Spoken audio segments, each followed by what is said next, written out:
তুই চাপলা বলে ভোট দিছ, তোর রাত্রে বেলা বিড়ি ন আমার ইজ্জত নিয়ে বলতে চিলিমিলি করতো।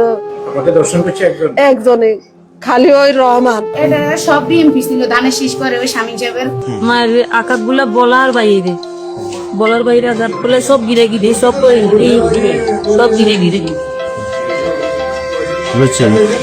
গভীর রাতে চারিদিকে যখন শুনশান নীরবতা, হঠাৎই এই গৃহবধূর ঘরে লাথি মারেন তাদের প্রতিপক্ষরা। আওয়াজ শুনে ঘরের দরজা খুলে দেন তিনি।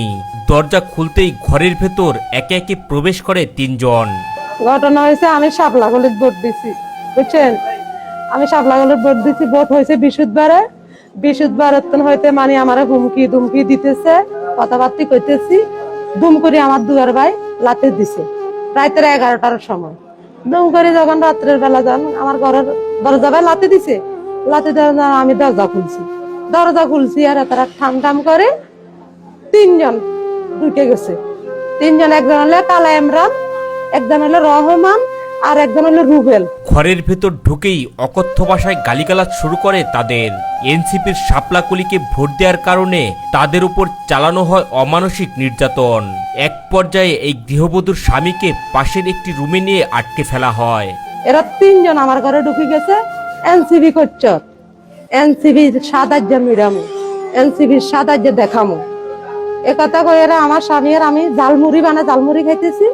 আমার স্বামীরে নিয়ে এরকম মানে রুম আর একটা রুমে নিয়ে দরজা মারি দিছে। এই গৃহবধূ তখনও কল্পনা করতে পারেনি সামনে তার জন্য কি ভয়াবহ অবস্থা অপেক্ষা করছে। এক পর্যায়ে তাকে ঘরের পাশেই গোসলখানায় নিয়ে যায় তিনজন। এরপর একে একে এই গৃহবধূর উপর পাশবিক নির্যাতন চালায় বলে অভিযোগ তার।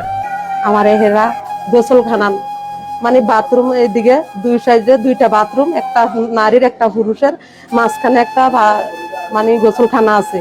ওই গোসলখানার ভিতরে ঢুকে বহুত যুদ্ধ করতেছে, মানে আমার লগে আমার মানে অবৈধ কাজ করতে।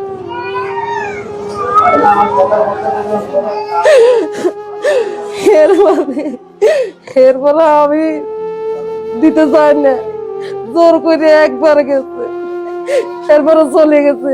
আমি কান্দি কাটি আমার স্বামীর আমি ঘরে চলে গেছি, আমার স্বামীকে আমি এখানে থাকতাম। ভুক্তভোগী এই গৃহবধূ জানান, রাতে ধর্ষণ করেই ক্ষান্ত হয়নি তাদের প্রতিপক্ষরা। এরপর দিনের বেলায় 8 থেকে 10 জন যুবক এসে তাদের বাড়িতে আবারও হামলা চালায়। একে একে ভেঙে ফেলা হয় তাদের ঘরের সব আসবাবপত্র। এরপরে সকালবেলা 6:30-6টার সময় আবার এরা আবার আইছে, 8-10 জন মিলে আইছে।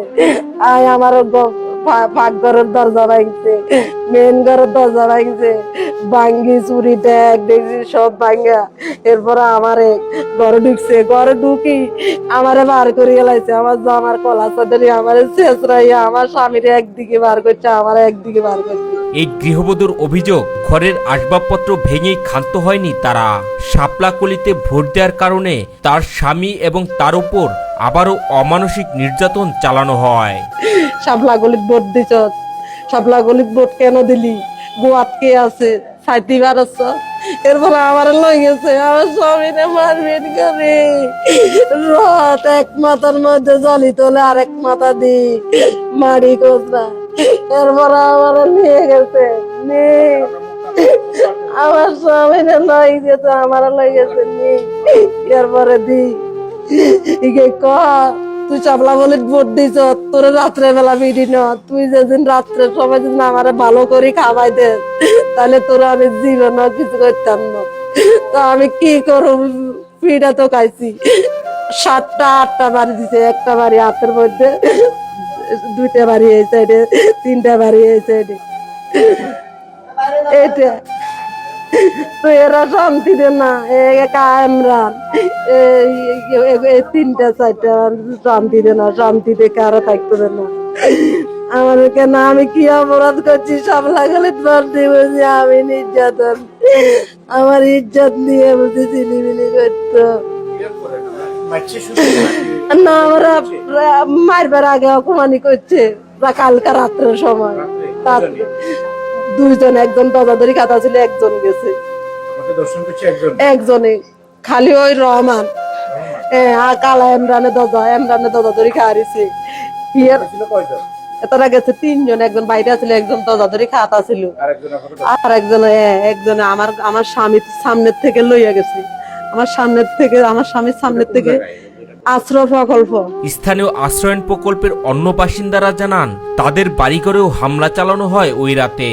জানান হামলা চালিয়ে ক্ষান্ত হয়নি তাদের প্রতিপক্ষরা, তাদের উপর অমানসিক নির্যাতনের বর্ণনাও উঠে আসে ওই রাতের সেই ভয়াবহ ঘটনায়। এর আগে ডিসেম্বর এটা বলে আমার মার যে কি মায়ের আঘাত গুলা বলার বাইরে আঘাত বলে সব গিরে সব গিরে এই ঘটনার সুষ্ঠু এবং দোষীদের দৃষ্টান্তমূলক শাস্তির দাবি জানিয়েছেন ভুক্তভোগী পরিবারগুলো। এনসিবি কেন করলো, ছাত্রাগুলো ভোট কেন দিল, আমার নির্যাতন করলো, আমারও মারলো, আমার স্বামীরও মারলো, আমারও মারলো। এমনই এক ন্যাক্কারজনক ঘটনা ঘটেছে হাতিয়া উপজেলার নলেরচর একটি আশ্রয়ণ প্রকল্পে।